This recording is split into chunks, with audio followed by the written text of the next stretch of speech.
Hello दोस्तों, नमस्कार। स्वागत करते हैं हमारे नए ब्लॉग में। अब हम सर्दियों की छुट्टियां मनाने के लिए गांव आए हैं और हमने सोचा गाजर पाक बनाते हैं। सबसे पहले हमने गाजर को छील लिया। उसके बाद हमने दोनों साइड से काट कर उनका कद्दूकस करना शुरू कर दिया। हमने लगभग 5 केजी गाजर लिए हैं और उनका कद्दूकस करते करते हमें लग गए करीबन 20 से 25 मिनट।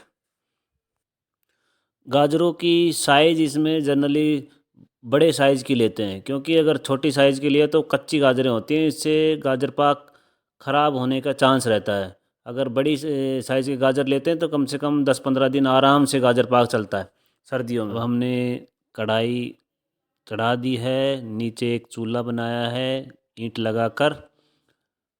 इसमें थोड़ा घी डाल दिया है जिसे लगे नहीं, और ठंडी कढ़ाई में ही हमने दूध छान कर डालना शुरू कर दिया। अगर गर्म कढ़ाई में डालोगे तो लग जाएगा नीचे, इसलिए हमने ठंडी कढ़ाई में ही दूध डाल दिया। और हमने दूध करीबन लिया था 12 लीटर, और दूध सारा छान के डाला। उसके डालने के बाद फिर हमने आग नीचे लगा, धीरे धीरे करके हमने कड़छी चलाना शुरू कर दिया। और अब यही टाइम है जिसमें दूध कढ़ाई पे लगता है, तो इसलिए कंटिन्यूस आपको कड़छी चलानी पड़ेगी और आग को भी लगभग अपनी लिमिट में रखना पड़ेगा, न ज़्यादा न कम। मीडियम रेंज में धीरे धीरे चलाते चलाते हमने करीबन आधा घंटा इसको चलाया। फिर उसके बाद इसमें उबाल आना शुरू किया।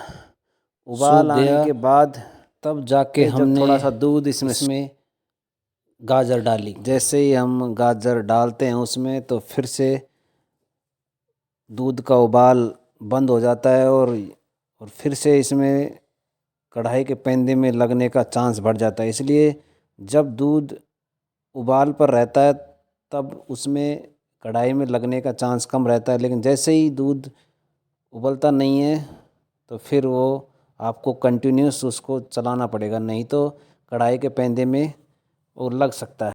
इसलिए हमने कड़छी कंटिन्यू चलाते रहे जब तक कि उसमें उबाल ना आ जाए। और ये प्रोसेस करते करते फिर हमें 10-15 मिनट और लग गई उबाल आने में। दूध में कंटिन्यूस हम उबालते रहे। लेकिन इसमें हाथ भी थक जाता है, इसलिए दूसरे बंदे की भी हेल्प लेनी पड़ती है। ये काफ़ी लंबा प्रोसेस है, मतलब कम से कम ये आपको 3 से 4 घंटा लगेगा पूरा प्रोसेस करने में। अब आप देख सकते हैं कि दूध काफ़ी हद तक उड़ गया है, मतलब सूख गया है और काफ़ी गाढ़ा हो गया है। हमारा जो सॉल्यूशन है, कंसिस्टेंसी देख सकते हो आप, काफ़ी गाढ़ा हो गया और अब उबाल भी आना शुरू हो गया। तो अब नीचे पेंदे में लगने के काफ़ी कम चांस है, तो अभी धीरे धीरे आप रोड़ते रहिए। अभी आप आगे देख सकते हो कि लगभग इसमें पानी ख़त्म हो गया है। यही एक टाइम है, आपको थोड़ी सी आग धीरे करके इसको आप जल्दी जल्दी चलाना पड़ेगा, नहीं तो नीचे लग जाएगा।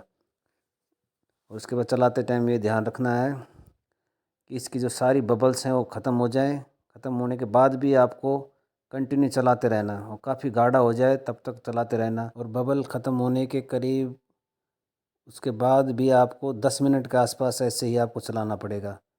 10 मिनट चलाने के बाद फिर आप इसमें चीनी डालना। चीनी करीबन ये होता है 10 किलो दूध में करीबन 1.5 किलो चीनी, और 5 किलो या 4 किलो के आसपास गाजर। तो ऐसे हमने चीनी डाली। उसके बाद फिर ये क्या बबल, चीनी डालने के बाद फिर पानी छोड़ती है तो फिर से बबलिंग शुरू हो जाता है, मतलब फिर से छींट मारता है। तो फिर आपको वही अपना हाथ बचा के रखना है और उसको रोड़ते रहना है। ये देखो, आपको अब ऐसा लगेगा कि घी अलग हो गया है और वो बाकी अलग हो गया है। इसको रोड़ते रहना धीरे धीरे जब तक फिर बबल ख़त्म ना हो जाए। चीनी गिरने के बाद फिर उसको रोड़ते रहना है। रोड़ने के बाद जब आपको लगता है कि बबल्स बिल्कुल ख़त्म हो गई हैं, उसके बाद भी उसको करीबन 10 मिनट बाद तक रोड़ते रहना है। और फिर आपको लगता है कि अब ये नीचे लग सकता है, तो उस टाइम क्या करना, आप इसमें घी डाल देना। थोड़ा घी मीन्स ऐसा 250 ग्राम या फिर 300 ग्राम के आसपास इसमें घी डालने से क्या होगा कि इसमें कलर भी अच्छा आता है और लगता नहीं है। आप घी डाल के इसको कंटिन्यू जल्दी चलाते। अभी आप देख सकते हैं कि थोड़ी सी क्वांटिटी लेकर हम कड़छी से और साइड में लगाते हैं तो पूरा चिपक नहीं रहा है और वापस से गिर रहा है, तो और थोड़ा खिला खिला हो रहा है। तो यही एक स्टेज है जहाँ तक आपको पकाना है।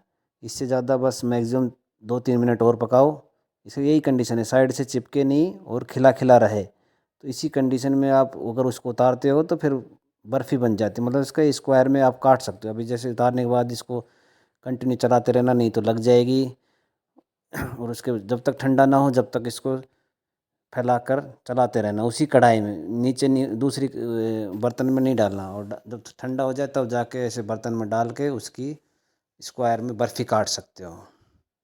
अब हमारा ब्लॉग यहीं ख़त्म होता है। कैसा लगा ज़रूर बताएं।